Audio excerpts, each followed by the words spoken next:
পাঠশালাত জনসমুদ্ৰ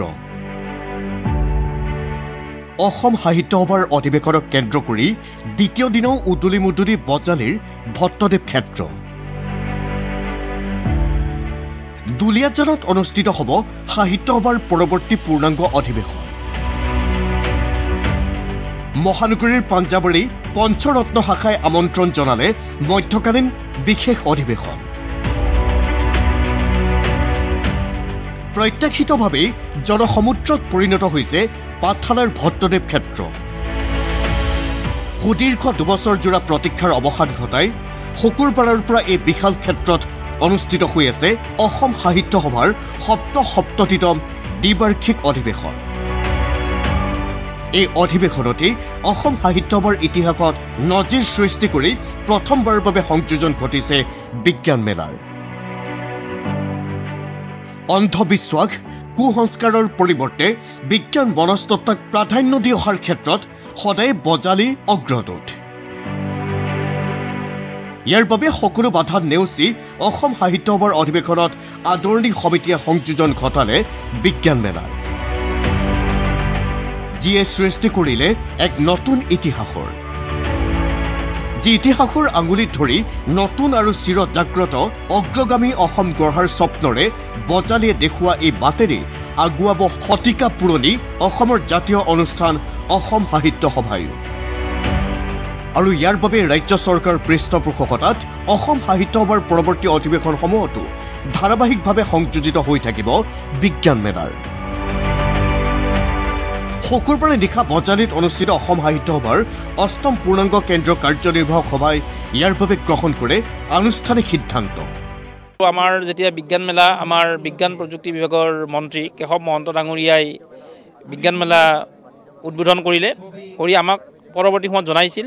যে অসম সাহিত্য সভাৰ অধিৱেশনৰ প্ৰতিখন অধিৱেশনত বিজ্ঞান মেলা সংযোজিত কৰিব লাগে গতিকে আমি জাতিটোক বিজ্ঞান মনস্কতাৰে আগবঢ়াই লৈ যাব লাগিব আৰু এই প্ৰসংগত যদি অসম সাহিত্য সভাই বিজ্ঞান মেলা অনুষ্ঠিত কৰে তাৰ যি পৃষ্ঠপোষকতা লাগে সেই পৃষ্ঠপোষকতা অসম চৰকাৰে প্ৰতি বছৰে প্ৰদান কৰিব কেৱল সেয়াই নহয় অসম সাহিত্য সভাৰ পৰৱৰ্তী অধিৱেশন সন্দৰ্ভতো কেন্দ্ৰীয় কাৰ্যনিৰ্বাহকত সিদ্ধান্ত গ্ৰহণ কৰা হয় সেই মৰ্মে দুলিয়াজান শাখা সাহিত্য সভাৰ আমন্ত্ৰণ ক্ৰমে সভাৰ পৰৱৰ্তী পূৰ্ণাংগ দ্বিবাৰ্ষিক অধিৱেশন অনুষ্ঠিত হ'ব তৈল নগৰী খ্যাত দুলিয়াজানত আমি সকলো চালিজাৰি চাই আমি বিশেষ বাৰ্ষিক অধিৱেশন পাঞ্জাবাৰী পঞ্চৰত্ন শাখা সাহিত্য সভা গুৱাহাটীত অনুষ্ঠিত কৰাৰ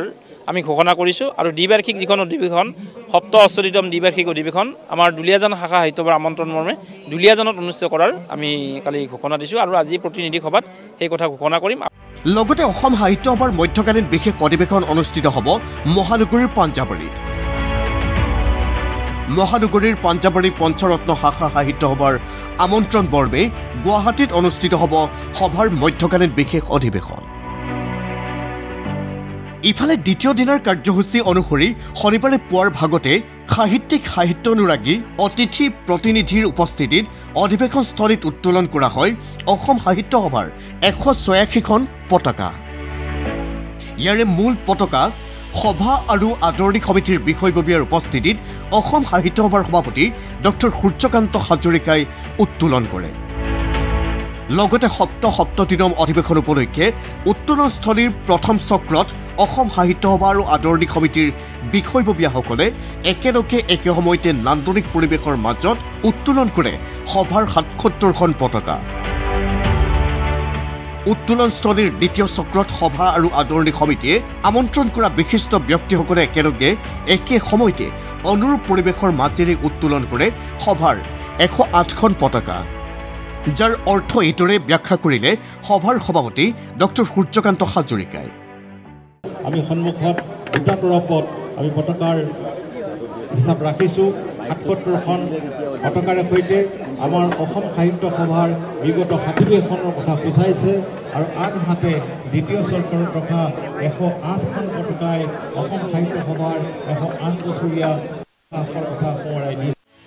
আনহাতে অধিৱেশনৰ দ্বিতীয় দিনাই শ্বহীদ তৰ্পণ অনুষ্ঠানৰ পাছতে মূল মঞ্চত অনুষ্ঠিত গ্ৰন্থ উন্মোচনী সভাত আদৰণি সমিতিয়ে প্ৰকাশ কৰি উলিওৱা 1300 পৃষ্ঠাজোৰা বিশাল কলেবৰৰ স্মৃতিগ্ৰন্থ বজালী বৈভৱকে ধৰি 27খন অমূল্য গ্ৰন্থ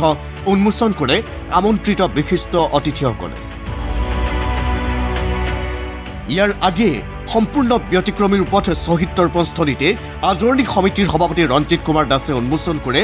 আদৰণি সমিতিৰ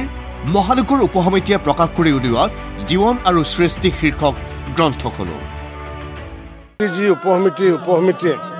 আজি যি তেওঁলোকে জীৱন আৰু সৃষ্টি নামৰ এক ব্যতিক্ৰমী এখন গ্ৰন্থ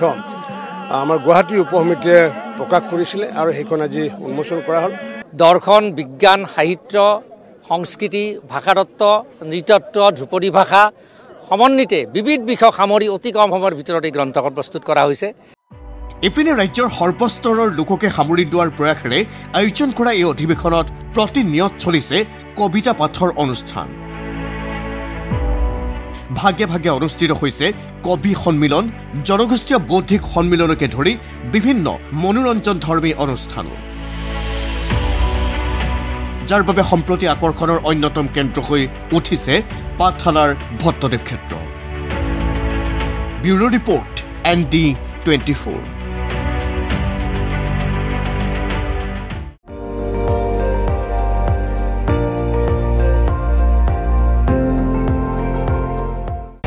আপুনি চাই আছে ND24, সৰ্বশ্ৰেষ্ঠ নহয় সৰ্বোত্তমৰ দৌৰ।